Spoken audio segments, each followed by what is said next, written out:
বিসাইফ, তার বিচার আল্লাহর নবীর পক্ষ থেকে একটা, কয়টা? সেটা হলো তার মৃত্যুদণ্ড। সবাই বলেন সেটা কি? মৃত্যুদণ্ড। এবং এটা কেমন মৃত্যুদণ্ড? কেমন মৃত্যুদণ্ড এইটা আবার শুনেন। ইমাম ইবনে কুদামার লিখিত কিতাব আল মুগনি 10 নম্বর খণ্ড 111 নং পৃষ্ঠার বর্ণনা।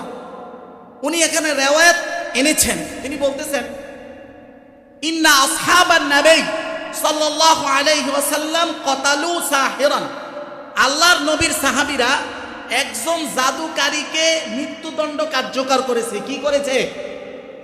মৃত্যুদণ্ড কার্যকর করেছে।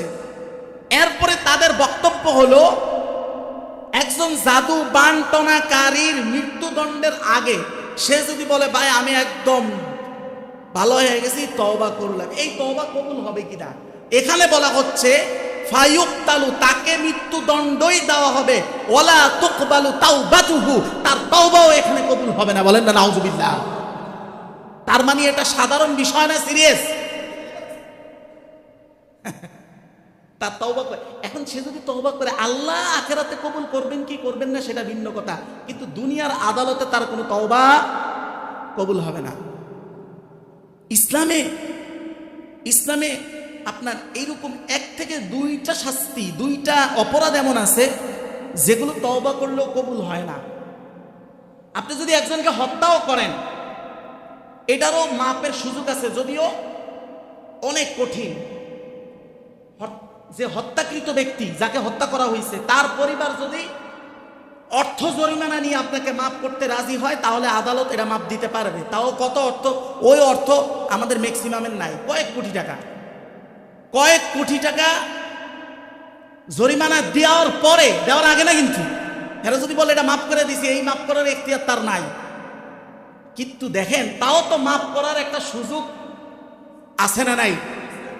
কিন্তু এখানে মাফের কোনো সুযোগ নেই। আর হলো নবীকে গালি দেওয়া, ইসলাম নিয়ে কোনো মারাত্মক কটূক্তি করা, নবীকে গালি দেওয়া, আর জাদু বান্টনা যে করছে, তার তওবা দুনিয়াতে কি না?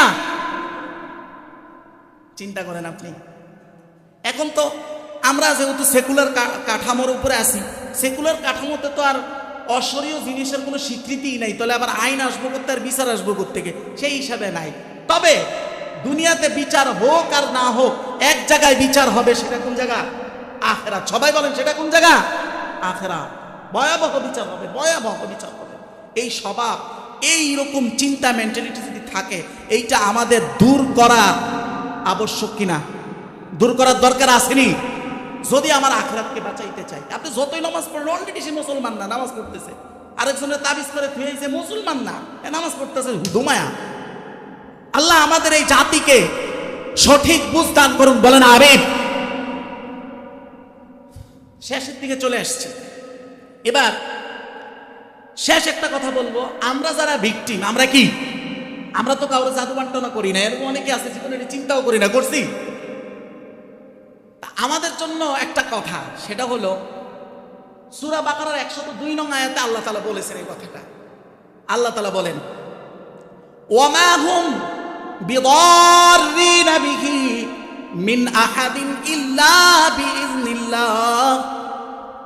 এই জাদু বান্টনার মাধ্যমে কেউ কারো কোনো ক্ষতি করতে পারে না একজনের অনুমতি ছাড়া। তিনি কে?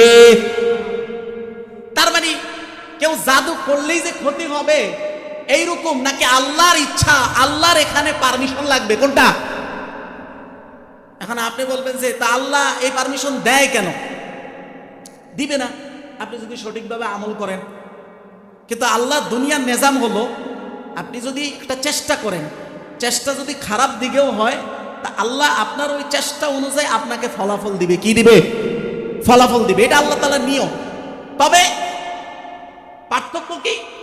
কাজ যদি ভালো হয়, যে কাজটা খারাপ সেটাও আল্লাহর ইচ্ছা হয়েছে, যে কাজটা ভালো সেটাও আল্লাহর ইচ্ছা হয়েছে। তো দুইটার মধ্যে পার্থক্য কি? একটার ক্ষেত্রে আল্লাহ সন্তুষ্ট, আরেকটার ক্ষেত্রে আল্লাহ কি? অসন্তুষ্ট। এই হলো পার্থক্য। তাহলে জাদু করে যেই সমস্যাটা হবে, ওইটাও কার অনুমতিতে? আল্লাহর অনুমতি। এখন তার মানে বোঝা গেল সব শক্তির মালিক একজন, তিনি কে? এখন আমরা যদি সকাল বিকাল ঠিকভাবে আমল করি, বেশি না, আপনার প্রত্যেক ওয়াক্ত নামাজের পরে 5 ওয়াক্ত ফরজ নামাজের পরে আয়াতুল কুরসিটা পড়েন, পড়ে পুরো শরীরটা মুছে দেন। আপনাকে 24 ঘন্টা হেফাজতে নিরাপত্তার মধ্যে রাখবেন যিনি তিনি কে? ব্যাস। এখন আপনি তো কোরআন সই করে পড়তে পারেন না, তো এই দোষ কার? কার? তা আমাদের, ঠিক না? আপনি সকাল বিকাল সূরা ফালাক এবং নাস পড়ে পুরো শরীরটা বন্ধ করেন, আপনি করতে পারেন, গাফলতের কারণে করেন না, অথবা করলেও আপনার তো কোরআন সহি নেই। তা এখন আল্লাহ আপনাকে হেফাজত করলে এমনও করতে পারেন, সেটা ভিন্ন কথা, কিন্তু আপনার প্রচেষ্টাটা যত সুন্দর হবে এইটার ফলাফলও তত কি হবে? সুন্দর হবে। কেন আমাদের প্রচেষ্টার মধ্যে গলতি, কেউ হয় করেই না, যারা করে এরা অসংখ্য ভুল পড়তেছে। এখন ভুল আর শুদ্ধ দুইটা কি আল্লাহর কাছে সমান? সমান না। তো ওই প্রিপারেশন, ওই চিন্তা, ওই চেতনা, ওই চেষ্টাটা তো আমাদের নাই। আর 2 নাম্বার হচ্ছে রুকিয়া। রুকিয়া কাকে বলে? এগুলো আপনারা ওই যে যুবকরা যারা আছে নেটে সার্চ করলে বিভিন্ন রুকিয়া পাওয়া যাবে। এগুলো আপনারা ঘরের মধ্যে, যেমন সূরা বাকারা, সূরা কি? বাকারা, মাগরিবের পরে যদি ঘরে একবার তেলাওয়াত করেন, তাহলে ওই রাত্রে কোনো জিন ভূত শয়তান ফেতনি কোনো কিছু আপনাকে আক্রমণ করতে পারবে না। সব কিছু থেকে যিনি হেফাজত করবেন তিনি কে?